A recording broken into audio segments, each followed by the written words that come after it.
Hi viewers, welcome to our channel. ప్రస్తుతం మనతో పాటు సీనియర్ జర్నలిస్ట్ దాము బాలస్ ఉన్నారు. వాడితో మాట్లాడదాం. నమస్కారం సార్. సార్, సొమాలియా వాళ్ళు ఇండియన్ షిప్ను ఒకటి హైజాక్ చేశారు. మరి ఎందుకు ఈ హైజాక్ చేశారు? మరి ఏం జరగచ్చు అంటారు సార్?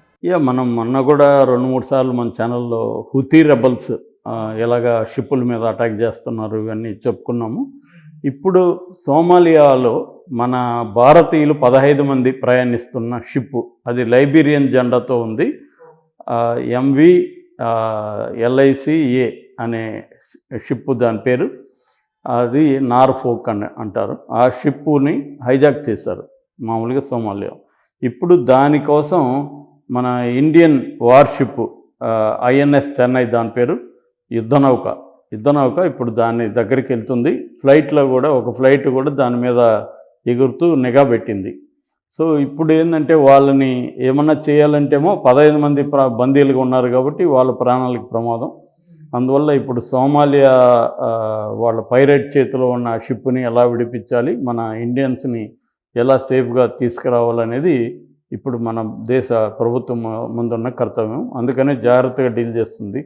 ఎందుకంటే సోమాలియా వాళ్ళు వెరీ వెరీ వెరీ అన్పాపులర్ ఈ విషయంలో. అంటే నోటోరియస్ అంటారు. నోటోరియస్ అనమాట హైజాక్ చేయడంలో. ఇప్పటి నుంచి కాదు, వాళ్ళు ఎప్పుడో 90s నుంచి కూడా వాళ్ళు విపరీతంగా హైజాక్లు చాలా పాపులర్. అది దాని మీద మన సినిమాలు కూడా వచ్చాయి, 2-3 సినిమాలు వచ్చాయి.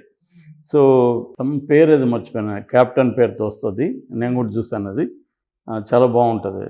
సో ఇలా ఈ స్థాయిలో ఎందుకు చేస్తారు సోమాలియాలో అనుకున్నప్పుడు, సోమాలియా దగ్గర Gulf of Aden, Guardafui Channel, Somalia sea అంటే ఇండియన్ ఓషన్ దగ్గరతో ఉంటుందన్నమాట. ఇవన్నీ ఇక్కడ దాదాపు 30,000 నౌకలు ప్రయాణిస్తుంటాయి సంవత్సరానికి. సో అందువల్ల వాళ్ళకి అందుబాటులో ఉందన్నమాట ఇది. అయితే సోమాలియాలో వాళ్ళు వెరీ నోటోరియస్ పైరేట్స్. వాళ్ళ లైఫ్ స్టైల్ కూడా కొంతమందిది వెరీ వెరీ లగ్జరియస్గా ఉంటుంది. అంటే దీంట్లో వచ్చే బిలియన్ డాలర్స్ వాళ్ళు సంపాదించే వాళ్ళు ఉన్నారు. ఎందుకంటే వీళ్ళు చాలా రెమ్యునరేషన్, చాలా అంటే దాని ఏమంటారు, హైజాక్ చేసి బందీలుగా పట్టుకొని తమకి డబ్బు ర్యాన్సమ్ అంటారు. ఆ ర్యాన్సమ్ చాలా ఎక్కువగా ఉంటుంది అనమాట. $1 మిలియన్ అడుగుతారు.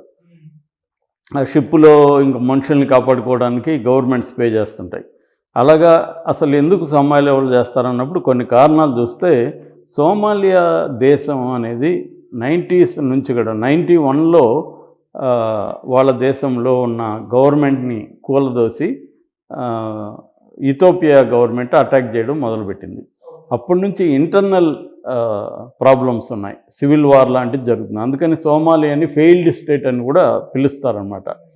సో ఆ తర్వాత 2006లో కూడా ఇథియోపియా సోమాలియా మీద అటాక్ చేసింది.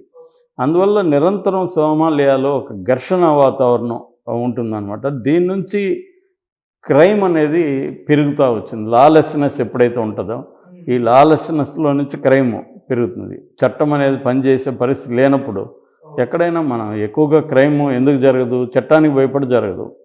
చట్టం కానీ లేదనుకో క్రైమ్ ఎక్కడైనా క్రైమ్ పెరిగిపోతుంది. రెండోది పావర్టీ. సోమాలియా పూర్ కంట్రీస్లో చాలా అధ్వానంగామైన పరిస్థితులు ఉంటాయి అక్కడ. మనం ఆ సినిమా చూసినా కూడా చాలా బక్కగా సన్నగా ఉంటారు వాళ్ళు. సో అంత పేదరికం ఉంటుంది. అందువల్ల పేదరికం డబ్బులు ఇస్తూ ఉంటే ఏ పనన్నా చేయడానికి వాళ్ళు రెడీగా ఉంటారు. దొంగతనం కావచ్చు, అటాక్ కావచ్చు. నేను కాంగోలో ఆ మధ్య కొంతకాలం ఉన్నా. ఆ కాంగోలో కూడా చాలా పావర్టీ తీవ్రంగా ఉంటుంది. వాళ్ళు కూడా అంతే, కిడ్నాపులు చేసుకెళ్తారు ఇండియన్స్ని. దూరంగా వెళ్ళి మన దగ్గర ఉన్న డబ్బులు కానీ లేదా మన కార్డు ఉంటే ATMలో కార్డు తీసుకొని మళ్ళీ పంపిస్తారు. దాన్ని కిడ్నాప్ అని పేరు పెట్టారు వాళ్ళు. కిడ్నాప్ని అంటే త్వరగా తీసుకెళ్ళి త్వరగా వదిలేస్తారు నీ దగ్గర డబ్బు తీసుకొని. అక్కడ చాలాసార్లు పోలీసులు కిడ్నాప్ చేస్తారు. ఎందుకంటే నేనున్నప్పుడు పోలీసులకు $30 ఎంతో వచ్చేది పర్ మంత్. అది వాళ్ళకి హౌసింగ్ కూడా రాదు, ఇంటి రెంట్కి కూడా రాదు, సరిపోదు వాళ్ళకి. ఒక్కొక్కరికి 5 మంది భార్యలు, 4 భార్యలు, 10 మంది పిల్లలు అలా ఉంటారు అక్కడ.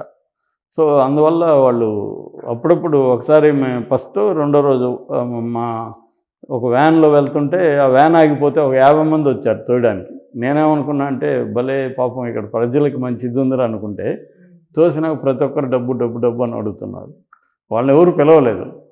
ఒక 50 మంది వచ్చి తోసి అందరూ డబ్బులు అడుగుతున్నారు. సో తలా కొంచెం పంచారు మా వాళ్ళు. అలా ఉంటుందన్నమాట ఆ పరిస్థితి, అంత పేదరికం. అట్లాగే ఫ్రిడ్జ్ అనుకో, ఫ్రిడ్జ్ రిపేర్ అనుకో, 50 మంది వస్తారు, నేను చేస్తాను. వాడికి ఆ 50 మందిలో ఒక్కడికి కూడా ఫ్రిడ్జ్ రిపేర్ వచ్చి ఉండదు, అయినా నాకు వచ్చని వస్తారు. ఎందుకంటే పేదరికం అది. వాళ్ళు 12 గంటలు పని చేస్తే వాళ్ళకి వచ్చే జీతం ఎట్లా ఉంటుందంటే ఒక బ్రెడ్, ఒక కోక్, ఇంతే అది వస్తుంది అంతే. ఆ 12 గంటల పనికి 12 గంటలు పని చేస్తారు. పోనీ వచ్చింది వాడు దాచుకుంటాడా? దాచుకోడు. వాడికి 10,000 ఇచ్చినా ఈరోజు ఈవినింగ్కి ఖర్చు పెట్టేస్తారు. ఇటువంటి పరిస్థితి చాలా ఆఫ్రికన్ దేశాల్లో ఉండదు. సోమాలియా పరిస్థితి కూడా అదే. మూడోది, ఈ సోమాలియా దగ్గర ఉన్న ఈ గల్ఫ్ ఆఫ్ ఏడెన్ వీటిలో ఫిష్ చాలా ఎక్కువ ఉంటుంది. అది కూడా చాలా మంచి ఫిష్ అనమాట. అందుకని ఇంటర్నేషనల్గా ఇల్లీగల్ ఫిషింగ్ అక్కడ ఎక్కువ జరుగుతుంది. ఈ ఇల్లీగల్ ఫిషింగ్ పైగా వాళ్ళు చాలా అడ్వాన్స్డ్ టెక్నాలజీతో పట్టుకుంటారు. అందువల్ల లోకల్ ఫిషర్మెన్ ఉంటారు కదా, సోమాలియా చేపలు పట్టేవాళ్ళు, వాళ్ళకి ఫిష్ దొరకకుండా పోవడం, వీళ్ళ లైవ్లీహుడ్ ధ్వంసం అయిపోవడం, ఆ సముద్రం అంతా ఆ ఏరియాలో కలుషితం అయిపోవడం. ఎందుకంటే అంతా డంప్ అంతా అక్కడే వేసేస్తారు వీళ్ళు. దీనివల్ల కూడా వాళ్ళకి వీళ్ళ మీద కోపం ఉంది, ఫారిన్ వాళ్ళ మీద. అందుకని వాళ్ళకి ఇంక వేరే వీళ్ళ లైవ్లీహుడ్ పోయినప్పుడు వాళ్ళు ఏం చేస్తారు, షిప్పుల మీదకి అటాక్ చేయడం అనేది వాళ్ళు కూడా మొదలుపెట్టారు. మూడోది, ఇది లూక్రేటివ్గా ఉంది. ఎందుకంటే ఒక్క షిప్పుని పట్టుకుంటే ఒక 5-6 ఏళ్ళు బతికేయచ్చు, అంత డబ్బులు వస్తూ ఉంది. దానివల్ల స్మాల్ విలేజెస్ స్వరూపమే మారిపోయిందంట. అక్కడ సముద్రం దగ్గర ఉన్న విలేజెస్ అవన్నీ కూడా రిచ్గా అయిపోయినాయంట. ఎందుకంటే ఆ డబ్బులు తెచ్చి వీళ్ళు ఇక్కడే ఖర్చు పెడతారు, సరుకులు కొంటారు, అన్నీ కొంటారు. కాబట్టి షాపులు పెరిగిపోవడం, దానివల్ల ఇండ్లు కట్టుకోవడం, ఇలాగా ఒక రిచ్ అనేది ఒక ఎకనామీ అక్కడ డెవలప్ అయింది. ఈ హైజాక్ ఎకనామీ అని చెప్పొచ్చు దాన్ని. దాని తర్వాత జియో పొలిటికల్ అడ్వాంటేజ్ అక్కడ వాళ్ళకి అందుబాటులో ఉంది, వీళ్ళకి అనుగుణంగా ఉంది, దగ్గరగా ఉంది, అటాక్ చేయడం ఈజీగా ఉంది, ఎక్కువ షిప్పులు పోతుంటాయి. కాబట్టి దేని మీద ఉన్నా దాని మీద అటాక్ చేయొచ్చు. తర్వాత ల్యాక్ ఆఫ్ ఇంటర్నేషనల్ రెస్పాన్స్ కానీ ఇది లేదు. అయితే ఈ మధ్య కాలంలో ఏం చేశారంటే ఓషన్ కమాండ్ అనేది ఒకటి డెవలప్ చేశారు, కంబైన్డ్ టాస్క్ ఫోర్స్ 150 దేశాలతో కలిసి. దీనివల్ల కొద్ది కంట్రోల్ అయ్యారు. ఈ మధ్య నిజానికి గత 5-6 ఏళ్లలో ఎక్కువ జరగలేదు. అందువల్ల ఏం చేశారంటే ఓషన్ హై రిస్క్ ఏరియా అని ఒకటి ఉండేది, దాని లిమిట్ ఎత్తేసారు మొన్ననే.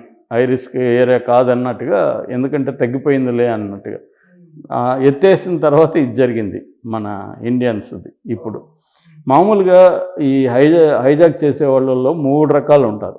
ఒకరు అంటే ఆ టీంలో 3 రకాల కాంబినేషన్ ఉంటుంది. లోకల్ ఫిషర్మెన్, చేపలు పట్టేవాళ్ళు ఉంటారు ఆ టీంలో. ఎందుకంటే వాళ్ళకి ఆ సముద్రం మీద కంట్రోల్ ఉంటుంది, ఎలా వెళ్ళాలి, ఎప్పుడు అలలు వస్తాయి, ఎప్పుడు ఇది అవన్నీ తెలుసు వాళ్ళకి. రెండోది మిలిషియా వాళ్ళు, మిలిటరీలో పనిచేసిన వాళ్ళు కావచ్చు, లేకపోతే ప్రైవేట్ ఆర్మీలలో పనిచేసిన వాళ్ళు కావచ్చు, వాళ్ళు ఉంటారు. వాళ్ళకి ఏంటంటే గన్స్తో ఎట్లా చేయాలి అవన్నీ. ఎక్కువగా ఆర్పీజీలు అంటారు. ఆర్పీజీలు అంటే రాకెట్ ప్రొఫైల్డ్ గన్స్. భయపెట్టడానికి ఫస్ట్ వాటిని వదులుతారు, రాకెట్లు వచ్చి పడతాయి అన్నమాట, ఆ గ్రెనేడ్లు వచ్చి పడతాయి షిప్ మీద. ఒక భయభ్రాంతం చేస్తారు ఫస్ట్. దాని తర్వాత టెక్నికల్ ఎక్స్పర్ట్స్ ఉంటారు, జీపీఎస్ వాడడానికి ఇవన్నీ. సో వీళ్ళు ఏం చేస్తారంటే వీళ్ళ స్కిప్స్ అంటారు, ఒక స్పీడ్ బోట్ లాంటివి. ఆ స్కిప్స్లో వెళ్తారు, ముందు ర్యాకెట్ లాంచర్తో దెబ్బ కొడతారు. దెబ్బ కొట్టి వాళ్ళు భయభ్రాంతం ఏం జరుగుతుందనేది ఆ షిప్లో ఉన్న సిబ్బంది తేరుకునే లోపలే షిప్ దగ్గరికి వీళ్ళు వెళ్ళిపోయి చిన్న రోప్ ల్యాడర్స్ ఉంటాయి నిచ్చెనలు, వాటిని వేసి కొక్కికి వేసి కట్టి వీళ్ళు ఎక్కేస్తారు. పైకి ఎక్కి ఇంకా గన్ పాయింట్లో వాళ్ళని ఇచ్చేస్తారు. అక్కడి నుంచి వాళ్ళు ఓపెన్ చేస్తే దాని నుంచి మిగతా బ్యాచ్ వెళ్తారు. వీళ్ళకి దగ్గరలో వాళ్ళ షిప్ ఒకటి పెట్టుకుంటారు, వీళ్ళు పిలిచినప్పుడు వాళ్ళని మళ్ళీ అక్కడి నుంచి వెళ్ళడానికి. దీని తర్వాత వాళ్ళని ఎప్పుడైతే ఇచ్చేసి బ్యాంకు, ఈ షిప్కి సంబంధించిన బ్యాంకు లేకపోతే ఓనర్స్ వాళ్ళతో డీల్ అయినాక నెగోషియేటర్ ఎక్కడో ఉంటాడు టౌన్లో, వాడు హైఫై ఇంగ్లీష్ వచ్చినోడు ఉంటాడు అనమాట, వాడు నెగోషియేట్ చేస్తాడు. సో ఇది వీళ్ళ మోడస్ ఆపరండి. సో ఇప్పుడు మన షిప్ని చేశారు, మనమేమో ఆల్రెడీ యుద్ధ విమానం ఒకటి, యుద్ధ నౌక ఒకటి, 2 వెళ్ళాయి. మరి ఎప్పుడు రక్షిస్తారనేది చూడాలి.